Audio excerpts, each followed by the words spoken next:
Você trouxe a palavra de Deus? Procure o livro de Atos dos Apóstolos, capítulo 13. Atos dos Apóstolos, capítulo 13. E quando você encontrar, deixe essa página marcada. Amém? Dá um jeitinho de deixar essa página marcada, porque a ideia é ler o texto por completo, o capítulo todo, se possível. O livro de Atos foi escrito por Lucas, que além de médico era historiador. E o Lucas ficou fascinado pelo Cristo que Paulo pregava, e então ele começa a viajar entrevistando pessoas, perguntando os fatos de como tudo aconteceu. Ele escreve o Evangelho que leva o seu nome, e escreve também o livro de Atos, onde ele registra os principais acontecimentos das 3 primeiras décadas da igreja cristã. E no capítulo 13, ele registra os principais fatos da primeira viagem missionária de Paulo. Esse homem que foi chamado por Deus para levar a boa notícia aos gentios, aos reis, e que vai ser provado, castigado, apedrejado, vai sofrer uma série de injustiças, mas vai se tornar um dos homens mais bem-sucedidos do cristianismo. E o capítulo 13, 14 e 15 mostra as perseguições que Paulo sofreu em Chipre, em Antioquia, em Icônio. E eu queria compartilhar com você algumas coisas importantes aqui. Mas a princípio eu vou fazer a leitura do capítulo 13 de Atos, e versículo de número 51. Atos 13, 51 está escrito assim: sacudindo, porém, contra eles o pó dos pés, partiram para Icônio. O ato de sacudir o pó dos pés era uma maneira de lavar as mãos. Jesus diz lá em Lucas capítulo 10, versículo 10 e 11, que quando tal cidade rejeitar a mensagem, quando tal cidade não crer no que for pregado, os discípulos deveriam sacudir o pó dos pés contra aquela cidade e partir para outro lugar. Paulo, ele está sendo rejeitado aqui. As pessoas estão convidando Paulo a se retirar, e ele vai sacudir contra eles o pó dos pés. E olha o versículo 52. E os discípulos estavam cheios de alegria e do Espírito Santo. Amém? E aí, quando eu leio um versículo como esse e contextualizo, é impressionante como eles conseguem sentir alegria no meio de tanto sofrimento, no meio de tantas coisas ruins que aconteceram até então. Eles estavam cheios de alegria e cheios do Espírito Santo. Curva a sua cabeça e feche os seus olhos, por favor. Pai Santo, nós te louvamos e bendizemos o teu santo nome mais uma vez, Senhor. Esse é o momento especial da reunião, mas é o momento em que nós vamos ouvir a tua voz, ouvir a tua palavra. E mais uma vez eu coloco a minha vida nas tuas mãos e peço que o teu Espírito Santo conduza essa ministração, que seja o Senhor a falar, que todo impedimento seja repreendido agora, Senhor. Que o nosso coração esteja preparado para receber a tua palavra. Em nome do Senhor Jesus, cumpra essa tua vontade através dessa pregação, Pai. Que assim seja feito. Amém. Pode sentar no seu lugar, por favor. Este era um momento importante da história do cristianismo, porque o Evangelho agora vai ser pregado publicamente aos não-judeus, aos gentios, às outras gentes. E o principal instrumento usado no poder do Espírito Santo foi Paulo. Quando nós olhamos para a Escritura Sagrada, nós percebemos que boa parte dos homens que foram usados por Deus para influenciar uma geração, para cumprir o propósito, Eles já nasceram fazendo parte do propósito de Deus. Em Juízes capítulo 13, a partir do versículo 2, um homem chamado Manoá, ele tinha uma mulher que era estéril, e o anjo do Senhor aparece a essa mulher dizendo que ela não deveria beber bebida forte, porque no seu ventre seria gerado aquele que viria começar a libertação de Israel da mão dos filisteus. Sansão, no ventre da sua mãe, ele já era um nazireu, já era um homem separado por Deus para cumprir um propósito. Quando você lê Lucas capítulo 1, versículo 15, o anjo do Senhor visita Zacarias para dizer para ele que a sua mulher, que também era estéril, iria engravidar, iria dar à luz a um menino, e ele seria desde o ventre da sua mãe cheio do Espírito Santo, e viria na virtude de Elias para converter o coração dos pais aos filhos e converter os rebeldes à prudência dos justos, para preparar ao Senhor um povo bem disposto. João não tinha nem nascido, mas Deus já tinha uma obra para realizar através dele, daquele que veio para ser a voz do que clama no deserto. Quando você lê Jeremias capítulo 1, versículo 5, Deus vai dizer para Jeremias: olha, desde o ventre da sua mãe eu já te conhecia, e as nações eu te santifiquei. Para o profeta Saulo, ele era um jovem fariseu, nascido em Tarso da Cilícia, teve o privilégio de estudar na escola de um dos principais eruditos do seu tempo, um homem chamado Gamaliel. E como todo fariseu, ele não acreditava na mensagem de Jesus de Nazaré.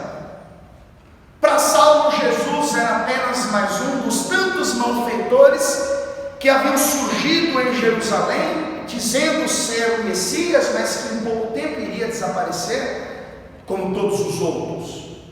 Assim como a Suprema Corte religiosa, Saulo tinha ódio da igreja. Saulo, nos julgamentos dos cristãos que foram prendidos, ele sempre dava o seu voto a favor da condenação deles.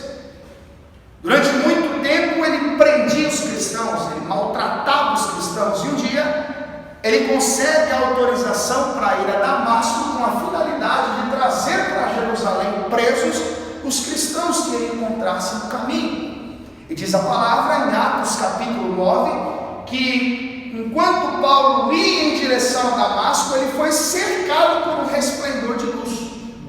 E quando isso acontece, ele cai por terra e ele ouve a voz do Senhor.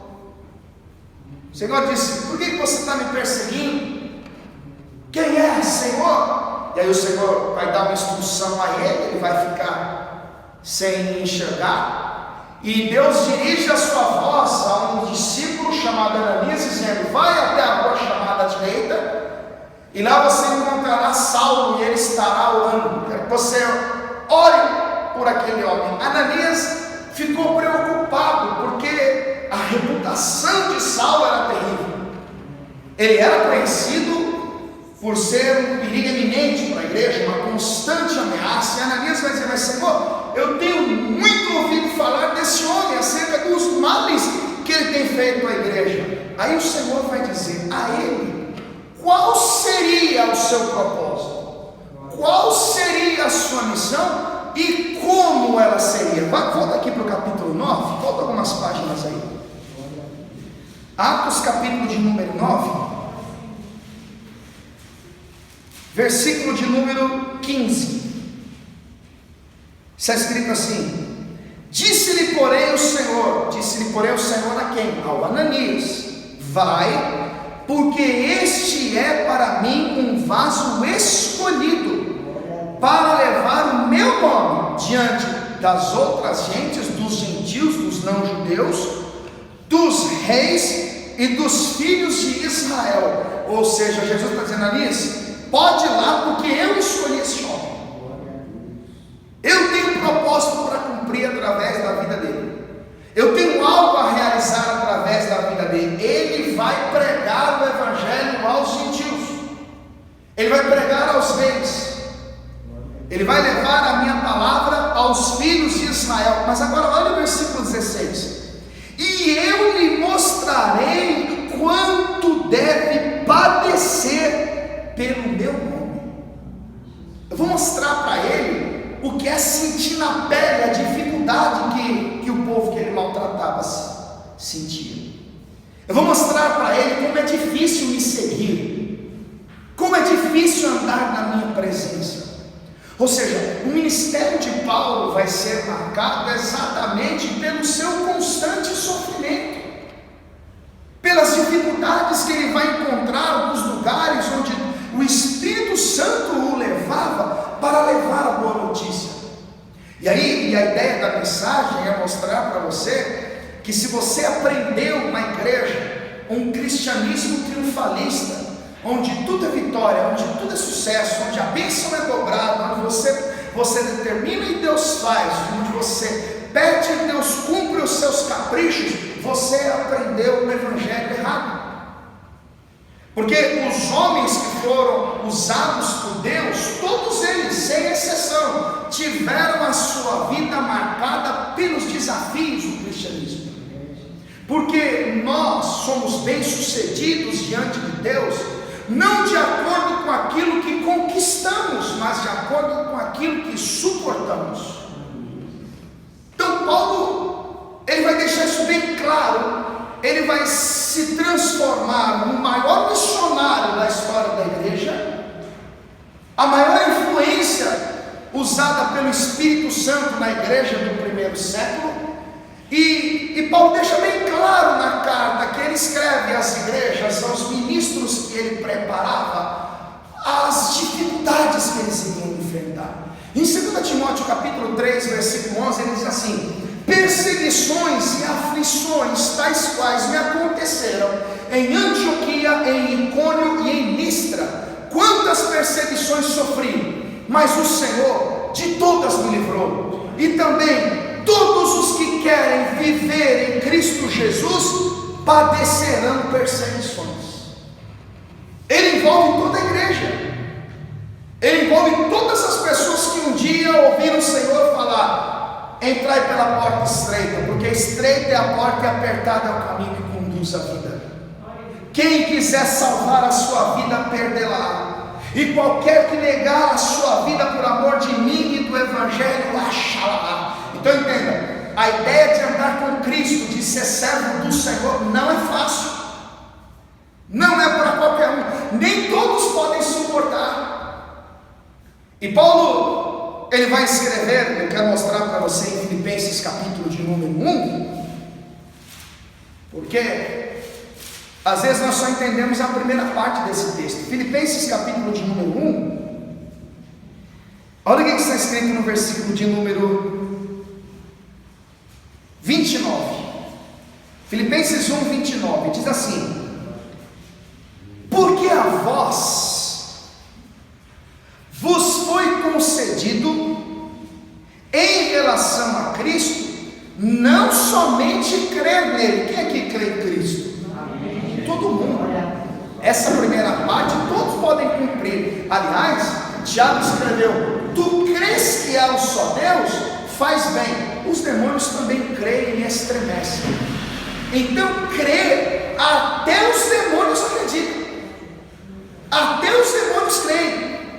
Aí Paulo vai dizer: porque a vós vos foi concedido em relação a Cristo, não somente crer nele, como também padecer por ele, tendo o mesmo combate que já em mim tendes vistos, e agora ouves estar em mim.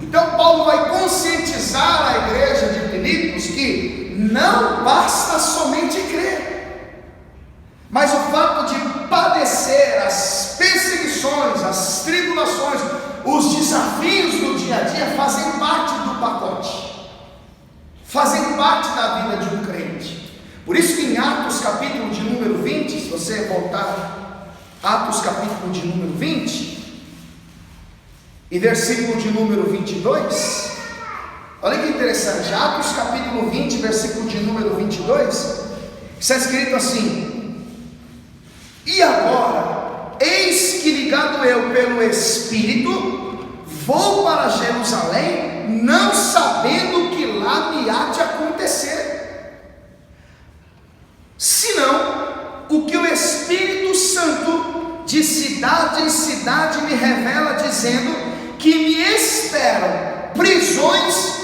e tribulações. Ou seja, Paulo sabia que quem dava a direção era o Espírito Santo. Paulo sabia que quem o guiava, por isso que ele escreveu em Romanos 8,14, que todos os que são guiados pelo Espírito de Deus, estes são os filhos de Deus. O Espírito Santo dizia: apartai-me a Paulo para uma obra que ele tem chamado. Ele não sabia onde era, não sabia como seria, mas ele tinha uma certeza. Qual? Prisões e tribulações o esperavam. Ele sabia que isso fazia parte do padecer pelo nome do Senhor. Por isso que ele escreveu: sofre comigo as aflições de Cristo. E qual era o segredo de Paulo para não se entristecer?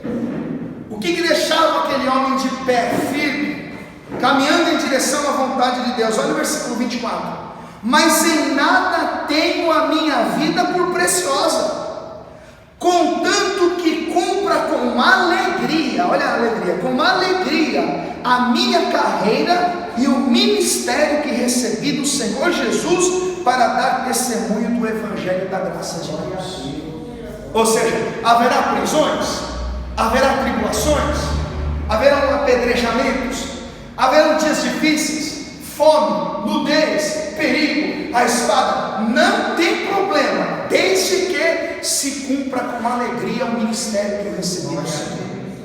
O que Paulo está querendo dizer? A minha vida não importa, os meus caprichos não importam, como ele diz em Gálatas 2,20: já não vivo mais eu, mas Cristo vive em mim. O que importa não é o que eu quero, mas é o que Ele quer realizar através da minha vida. É o Espírito Santo que conduzia. E quando nós chegamos no capítulo de número 13, Paulo então parte para realizar a sua primeira viagem missionária. Aquilo que Deus projetou começa a se tornar prático.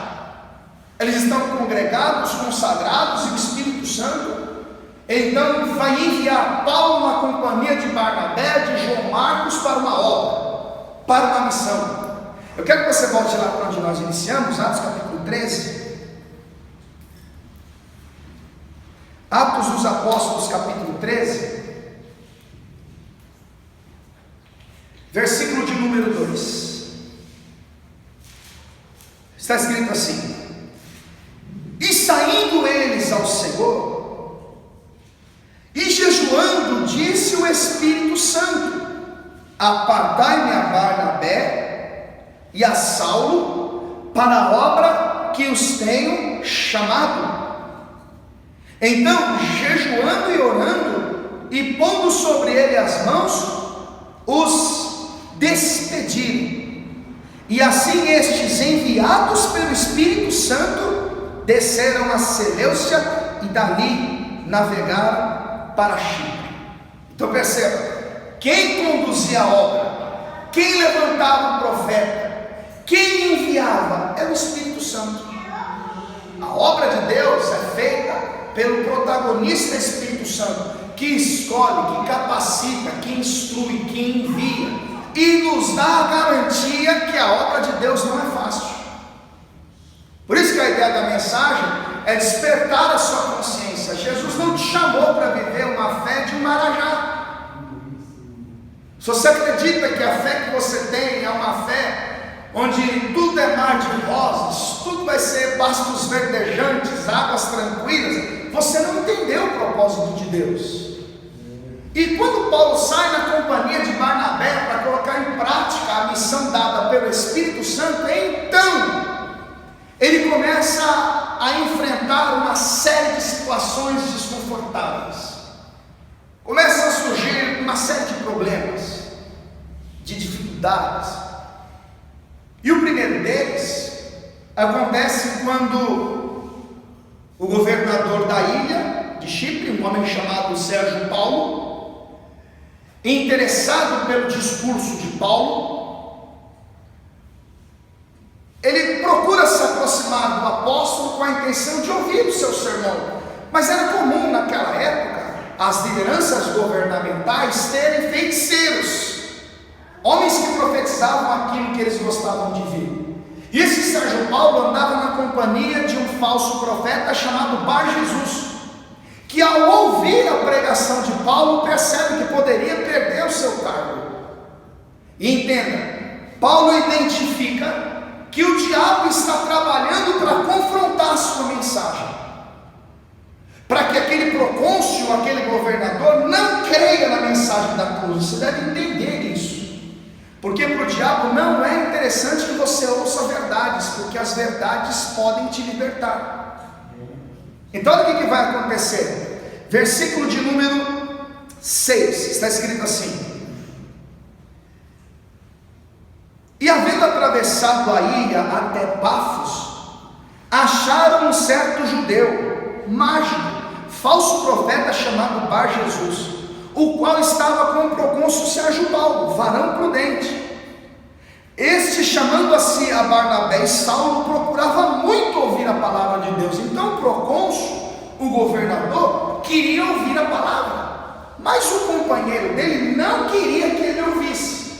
Lembra de Amós 3,3? Assim: andarão dois juntos sem que haja entre ambos acordo? Eles tinham amizade, um prestava serviços ao outro, mas eles tinham opiniões diferentes. E a Bíblia diz em 1 Coríntios 15:33: não vos enganeis, as más conversações corrompem um bom costume. Então, enquanto um desejava se alimentar da palavra, o outro prestava um desserviço ao reino, porque ele ficava confrontando o tempo todo os ensinos de Paulo. Olha o versículo de número 8, diz assim: mas resistia-lhes Elimas, o encantador, porque assim se interpreta o seu nome, procurando apartar da fé o procônsul. Então Paulo estava lá: e Cristo Jesus ressuscitou, Ele é o Messias, Ele é o Cordeiro de Deus que tira o pecado do mundo, e nenhum outro há salvação, e nenhum nome é dado entre os homens pelos quais devemos ser salvos. Cristo é o Senhor, é o Redentor da humanidade. E aí o falso profeta estava lá: ô Sérgio, você está acreditando nisso aí, cara? Isso é tudo bobagem, isso que ele está falando ele nem sabe, ele nem conhece. Paulo identificou que quem estava por trás de tudo aquilo era o próprio diabo. Então Paulo prega, Paulo ensina, e tem alguém ali buzinando, né? Tem alguém ali querendo convencer o homem a não acreditar no que Paulo falava. Olha o versículo de número 9: todavia Saulo, que também se chama Paulo, cheio do Espírito Santo, fixando os olhos nele, disse: ó filho do diabo, cheio de todo engano e de toda malícia, inimigo de toda justiça, não cessará de perturbar os retos caminhos do Senhor. Então perceba, logo no início da jornada ministerial de Paulo, ele já tem as suas primeiras adversidades, ele já enfrenta a oposição, já viu pessoas preparadas pelo próprio diabo para confrontar o seu ministério, para confrontar a sua mensagem. E os problemas de Paulo não param por aí, porque quando Paulo sai para fazer essa obra, ele sai na companhia de Barnabé e de um homem chamado João Marcos. Quem era João Marcos? Provavelmente aquele jovem de Marcos capítulo 14, que quando prenderam Jesus, seguraram pelas suas vestes e ele correu nu. Era na casa do pai de João Marcos que Jesus realizava a ceia, que Jesus realizou a ceia nas vésperas da sua traição. O João Marcos, segundo o texto de Colossenses 4:10, ele era sobrinho de Barnabé. Se você observar aqui no versículo 5, está escrito assim: e chegados a Salamina, anunciavam a palavra de Deus nas sinagogas dos judeus, e tinham também a João como cooperador. Esse João é João Marcos, um homem de Deus, que era sobrinho ou primo de Barnabé, e que estava na companhia de Paulo realizando aquela obra. Mas talvez por causa da imaturidade, da pouca idade, o João Marcos ele desiste daquela obra, e ele chega para Paulo e diz: olha, eu vou voltar para Jerusalém, eu não quero mais continuar nessa missão, eu não tenho disposição para passar por tudo isso. versículo 13.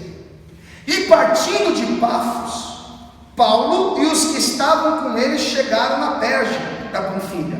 Mas João, apartando-se dele, voltou para Jerusalém. Ou seja, Paulo percebeu que havia pessoas que começaram na fé do entusiasmo, mas que não tinham disposição de ir até o fim. Então Paulo vai ver João Marcos recuando, retrocedendo, voltando a Jerusalém. E um pouco mais adiante, esse João Marcos, ele vai ser o pivô da separação de Paulo e Barnabé. Olha como é que a obra de Deus é complicada. Porque se você observar no capítulo 15, vai comigo no capítulo 15. Atos capítulo 15 é o momento em que Paulo decide voltar e passar nas congregações onde eles edificavam a obra. E Barnabé vai sugerir a Paulo que chamasse João Marcos de volta. Aí Paulo vai dizer: não, João Marcos não. Mas como não, Paulo? É meu sobrinho, meu primo. Vamos chamar João Marcos. E Paulo: não, vamos chamar João Marcos, porque João Marcos abandonou a obra. João Marcos retrocedeu. E escute, vai haver uma contenda entre eles, porque problemas de igreja já existiam antes. Se você ler Gálatas capítulo 2, versículo 11, o texto diz que Paulo resistiu a Pedro na cara. Olha as dificuldades de Paulo. Como se não bastasse os falsos profetas, como se não bastasse a desistência de João Marcos, agora ele vai contender com Barnabé. Olha o que está escrito no capítulo 15 de Atos, e versículo 37, diz assim: e Barnabé aconselhava que tomassem consigo a João, chamado Marcos. Mas a Paulo parecia razoável que não tomassem consigo aquele que desde a Panfilha se tinha apartado deles e não os acompanhou naquela obra. Então Barnabé diz: Paulo, vamos levar. E Paulo diz: nós não vamos levar. Aí olha o versículo de número 39. E tal contenda houve entre eles. Eles brigaram. Tal contenda houve entre eles e se apartaram um do outro. Barnabé, levando consigo a Marcos, navegou para Chipre. Interessante, né? Barnabé vai com João Marcos para Chipre fazer o quê? A obra de Deus. E Paulo continua fazendo a obra que o Espírito Santo direcionou. E a pergunta é: por que eles se separaram? Alguém deixou de ser de Deus? Não. Deus era mais com Paulo do que com Barnabé ou vice-versa? A obra de Deus é assim. Não é porque o Espírito Santo começou uma obra que eles vão grudados até o final. Um dia Elias se separou de Eliseu. Um dia Pedro foi para um lado, João foi para o outro. Um dia Paulo foi para um lado e Silas foi para o outro. O que eu estou querendo mostrar para você é que a obra de Deus tem os seus problemas, tem as suas dificuldades. Paulo ele vai ter que lidar com os falsos profetas, com a desistência de João Marcos, com o fato de se apartar por causa da contenda de Barnabé. Mas quando você lê 2 Timóteo capítulo 4, versículo 11, Paulo escreveu: traga-me João Marcos. Eles não viraram inimigos, eles não viraram rivais, eles não competiam um com o outro. E João Marcos foi o homem que escreveu o Evangelho segundo Marcos. Todos eles eram de Deus, todos eles faziam a obra. Eu estou querendo mostrar para você que a obra de Deus tem os seus desgastes. Pode ser que amanhã você não concorde comigo, você precisa ir de um lado para o outro. E nem por isso você vai deixar de ser de Deus ou vai deixar de ser de Deus. Paulo, ele tem que lidar com isso. Essa separação acontece no capítulo 15, mas no capítulo 13 eles estavam unidos, fazendo a obra de Deus juntos. Eles estavam pregando a palavra. Volta aqui para o capítulo de número 13. Atos capítulo de número 13. Paulo vai para uma sinagoga, e aí ele tem a oportunidade de falar. Você deve entender que a religião judaica, eles acreditam na vinda do Messias, porém não acredita ser Jesus de Nazaré o Messias. Então Paulo está participando do culto de uma religião judaica, e então ele tem a oportunidade de falar. Observe, capítulo 13, versículo 15, diz assim: E depois da lição da lei e dos profetas, lhe mandaram dizer os principais da sinagoga: varões irmãos, se tendes alguma palavra de consolação para o povo, falai. Então agora ele tem a oportunidade de fazer aquilo pelo qual o Senhor chamou: levar as boas novas, pregar o Evangelho. E o que ele faz? Ele vai fazer aquilo que é o dever de todo pregador: provar que Jesus Cristo é o ungido de Deus. Entenda, naquela época o Novo Testamento não estava escrito, e a Bíblia que os judeus usavam na congregação era a lei de Moisés e o livro dos profetas. Por isso que o texto diz que eles estavam lendo a lição da lei e dos profetas. Então o que Paulo tinha que fazer? Paulo tinha que provar que tudo que a lei e os profetas ensinavam fazia menção a Cristo, que Cristo é o cumprimento da lei e dos profetas.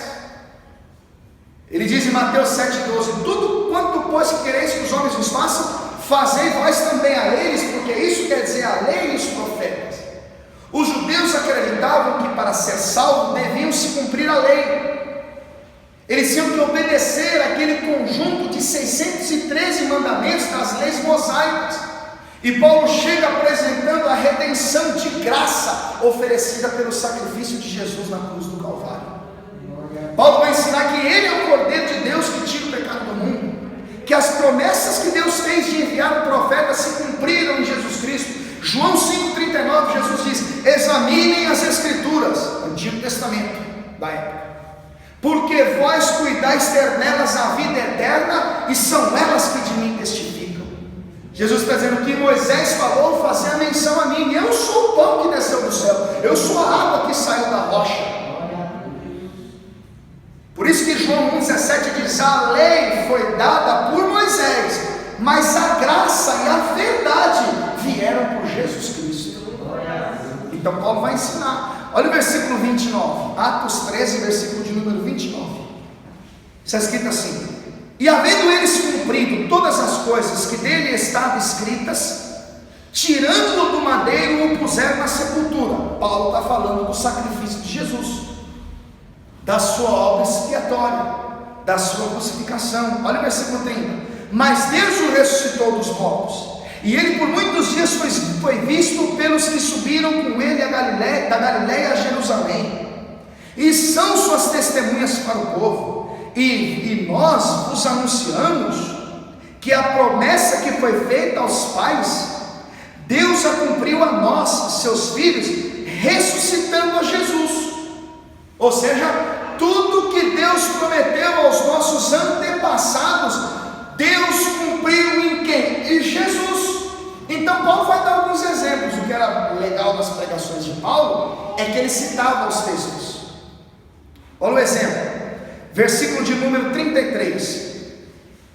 Como também está escrito no Salmo 2: meu filho és tu, hoje te gerei. Ele cita o Salmo 2, versículo 7.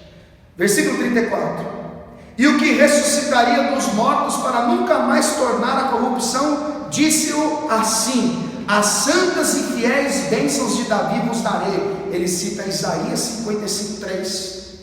Versículo 35: pelo que também em outro salmo diz: não permitirás que o teu santo veja a corrupção. Ele cita o Salmo 16, versículo 10. O que Paulo está fazendo? Ele está pegando a Bíblia e mostrando, está vendo? Tudo isso que a Escritura prometia se cumpriu em quem? Em Jesus de Nazaré.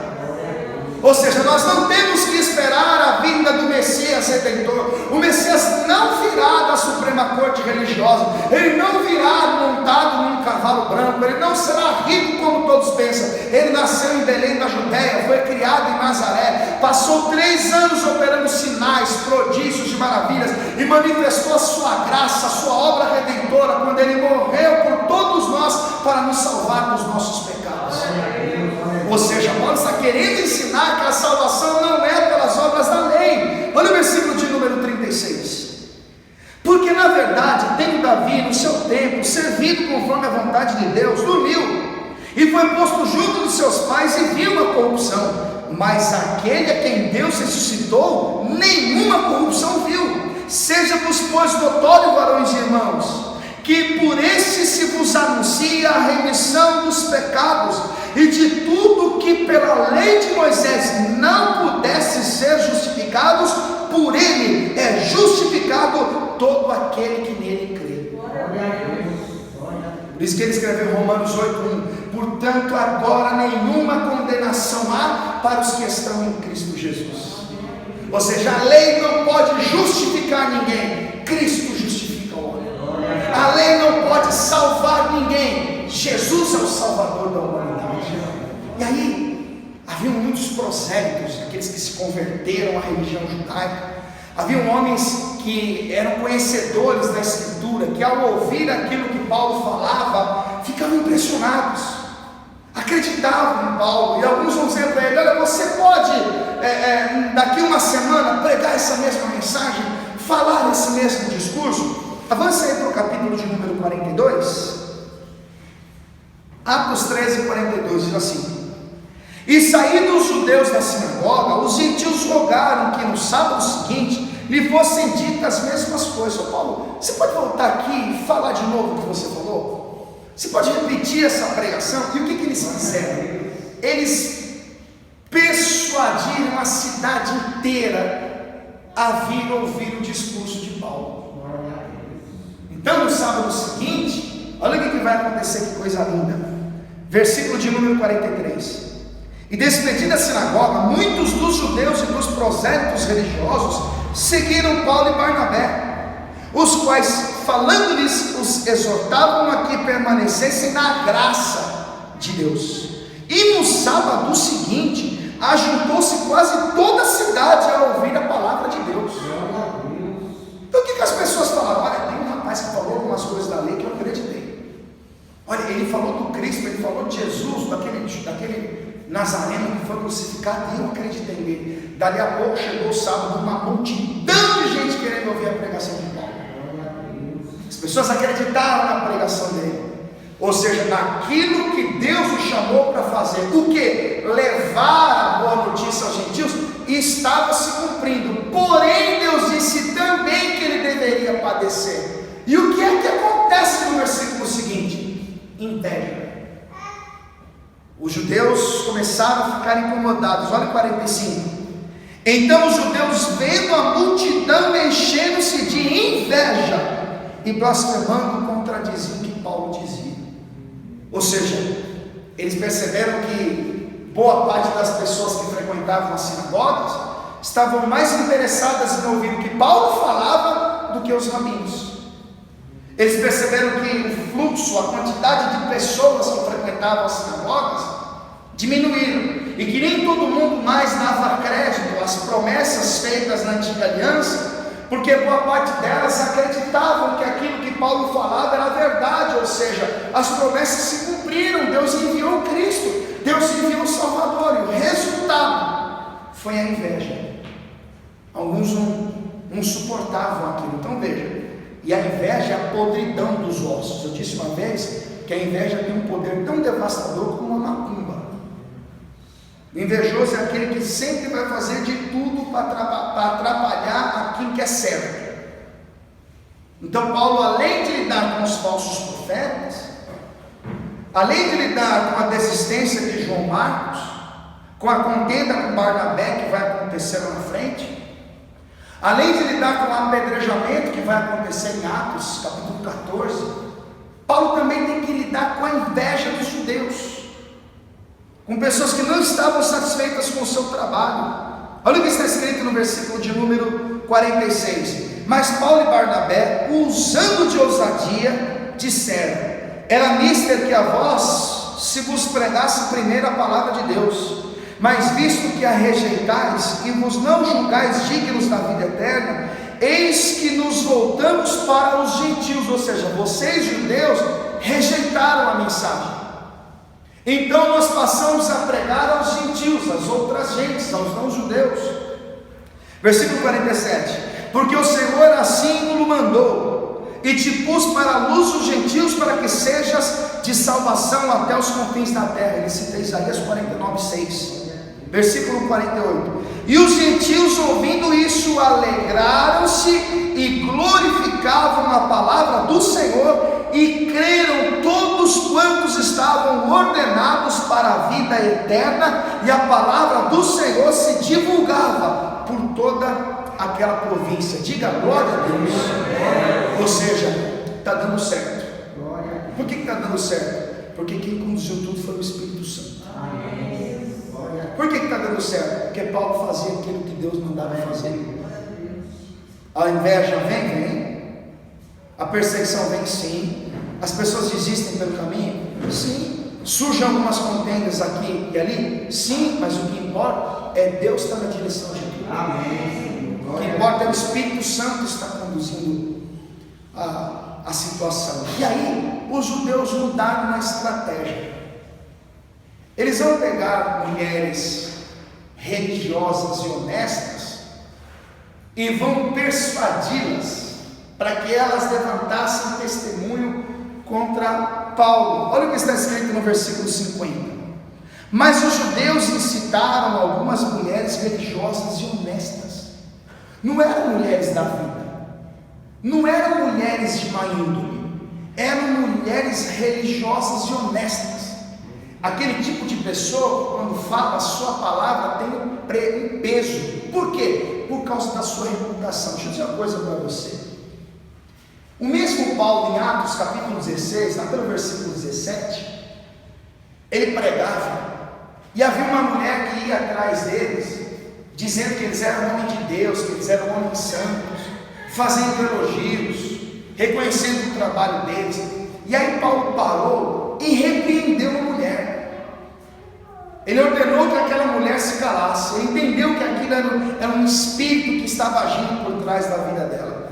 E aprenda uma coisa: não se empolgue com elogios. Não se empolgue com pessoas que batem nas suas costas dizendo que você é bom. Não deixe isso mexer com você. O que mata profetas não são perseguições, mas são os elogios. Então Paulo repreendeu aquela mulher, porque ele entendeu que não precisava.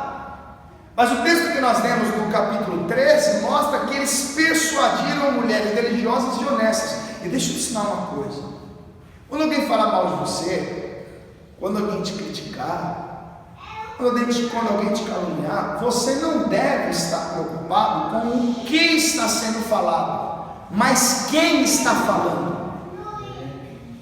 Enxerga a reputação da pessoa, quem ela é. Não vai demorar para você perceber que essa pessoa faz isso com muita gente. E se esse for o caso, não se preocupe. A inteligência dos caras, eles persuadiram mulheres honestas, mulheres religiosas, pessoas que eram bem vistas. Por quê? Porque eles sabiam que se aquelas mulheres honestas falassem, as pessoas iriam acreditar nelas. E qual foi o resultado disso? Paulo e Barnabé foram rejeitados. Olha o que está escrito no versículo de número 50. Mas os judeus incitaram algumas mulheres religiosas e honestas e os principais da cidade, e levantaram perseguição contra Paulo e Barnabé e os lançaram fora dos seus limites. Então veja, homens de Deus fazendo a obra de Deus, preocupados com a salvação do povo, sendo enviados pelo Espírito Santo, e aí eles precisam enfrentar tantos problemas, e agora eles estão sendo expulsos, estão sendo rejeitados. Agora as pessoas que ouviram a sua mensagem diziam que eles não eram bem-vindos ali, e que eles deveriam sair porque estavam pervertendo o costume das pessoas. E é exatamente esse conjunto de versículos que nós lemos até então que nos mostra a grandeza da obra de Deus. Porque apesar da inveja, apesar dos insultos, apesar das discussões, apesar de tudo, olha o que está escrito no versículo 51: sacudindo porém contra eles o pó dos pés, partiram para Icônio, e os discípulos estavam cheios de alegria e do Espírito Santo. Ou seja, a inveja, a rejeição, a perseguição, o falso profeta, a desistência de João Marcos não tirou a alegria que eles tinham. Por quê? Porque a alegria que eles tinham também vinha do Espírito Santo. Eles entendiam que tudo aquilo era necessário, e que a alegria deles não era era receber aplausos, a aprovação de todos. A alegria deles era saber que tudo aquilo pelo qual eles foram chamados estava se cumprindo. E se a sua alegria não for essa, você não conheceu o Evangelho. Paulo sabia que aquilo era necessário. Deus disse para ele: eu te chamei para você padecer pelo meu nome. Eu te chamei para mostrar que a caminhada seria difícil. E escute, Jesus ensinou os seus discípulos. Jesus mostrou para eles que os homens que são bem-sucedidos diante de Deus não são os que conquistam, são os que suportam. Volta aqui para Mateus capítulo 5. Evangelho segundo Mateus, capítulo de número 5.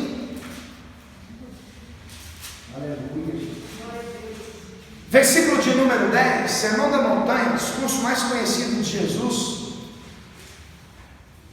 Mateus capítulo 5, versículo 10, ele escreveu assim: bem-aventurados os que sofrem perseguição por causa da justiça, porque deles é o reino dos céus. Bem-aventurados sois vós, quando vos injuriarem, e perseguirem, e mentindo disserem todo mal contra vós por minha causa. O que as mulheres honestas fizeram? Mentiram, levantaram uma falsa acusação.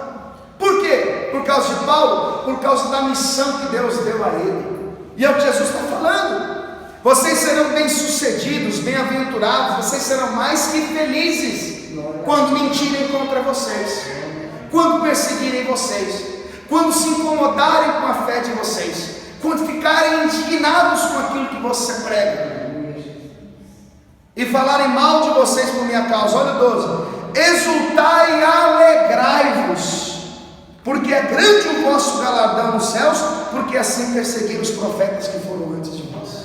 Olha o que Jesus está dizendo: se alegrem quando perseguirem vocês, se alegrem quando falarem mal de vocês por minha causa, se alegrem, porque todos os profetas que foram antes de vocês passaram por isso. Jesus está querendo encorajar os seus seguidores a sentir alegria, a sentirem o gozo, o prazer em meio às tribulações. Primeira carta de Paulo aos Tessalonicenses, procura aí por favor. Primeira de Paulo aos Tessalonicenses, capítulo 1. Olha o que está escrito no versículo de número 6: e vós fostes feitos nossos imitadores e do Senhor, recebendo a palavra em muita tribulação, recebendo a palavra em muita tribulação, com gozo, com alegria do Espírito Santo. Receber a palavra como? No meio da dor, no meio da tempestade, no meio da tribulação.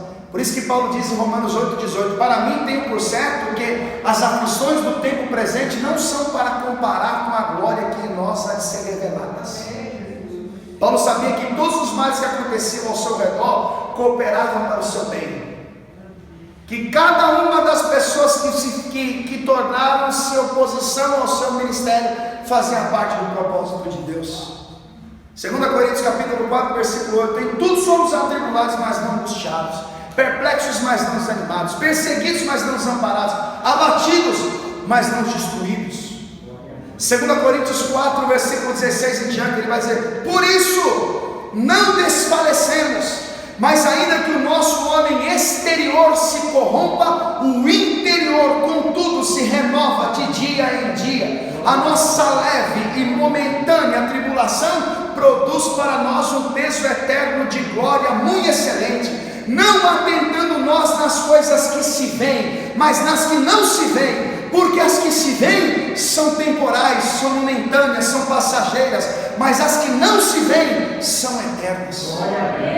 O que Paulo está querendo ensinar? Eu não estou de olho nas pedradas, eu não estou de olho na inveja, eu não estou de olho na perseguição, eu não estou de olho nas divisões, nos abandonos, eu estou de olho no propósito que Deus tem a realizar. Eu estou de olho naquilo que o Senhor tem para fazer. Romanos capítulo 8, a partir do versículo 31: se Deus é por nós, quem será contra nós? Aquele que nem mesmo a seu próprio filho poupou, ou antes o entregou por todos nós, como não nos dará também com ele todas as coisas? E quem tentará acusação contra os escolhidos de Deus? É Deus que justifica. E quem é que os condena? Pois é Cristo quem morreu, ou antes ressuscitou dentre os mortos, o qual está à direita de Deus e também intercede por nós. Quem nos separará do amor de Cristo? A tribulação, a angústia, a perseguição, a fome, a nudez, o perigo ou a espada? Como está escrito: por amor de ti somos entregues à morte todo dia, fomos reputados como ovelhas para o matadouro, mas em todas essas coisas somos mais do que vencedores por aquele que nos amou. Porque estou certo de que nem a morte, nem a vida, nem os anjos, nem os principados, nem as potestades, nem o presente, nem o porvir, nem a altura, nem a profundidade, nem alguma outra criatura poderá nos separar do amor de Deus que está em Cristo Jesus, nosso Senhor. Ele entendeu que tudo aquilo que acontecia a ele fazia parte do propósito de Deus. Ele entendeu que era necessário. Deus o chamou para isso, que Deus era glorificado através das suas aflições. A alegria dele era ter o prazer de ver a palavra de Deus se cumprindo na vida dele. Aí eu tenho que perguntar para você: qual é a sua alegria? Porque quando eles foram expulsos, depois da inveja, depois da contenda, depois dos males que sofreram, eles estavam cheios de alegria, cheios do Espírito Santo, porque para eles não importava. Entenda, quando Jesus nos chamou para servi-lo, ele disse: aquele que quiser achar a sua vida tem que perder, aquele que quiser encontrar a vida deve abrir mão da sua vontade. 2 Timóteo capítulo 2, Paulo vai dizer lá pelo versículo 4: ninguém que milita se embaraça com os negócios dessa vida, a fim de agradar aquele que o alistou. E eles entenderam isso, eles viveram isso. Eles não perdiam a alegria, por quê? Porque eles sabiam que prisões e tribulações viriam. Eles não tinham a própria vida como algo precioso. O que era precioso para eles era viver no centro da vontade de Deus. E quem entende isso, meu irmão, nunca se abala. Quem entende isso não para. Paulo, em Filipenses capítulo 4, ele vai dizer no versículo 13, um dos textos que todos conhecem, que é lindo no para-choque de um caminhão: posso todas as coisas naquele que me fortalece. É lindo deixar a Bíblia aberta nesse texto, colocar um adesivo no carro, um outdoor. A questão é que a maioria das pessoas que usam esse texto e deduz que pode tudo, que tem poder, que são diferenciadas, mas desprezam o contexto do texto. Porque em Filipenses capítulo 4, versículo 11, Paulo vai dizer: olha, eu não digo isso como por necessidade, porque eu já aprendi a contentar-me com o que tenho.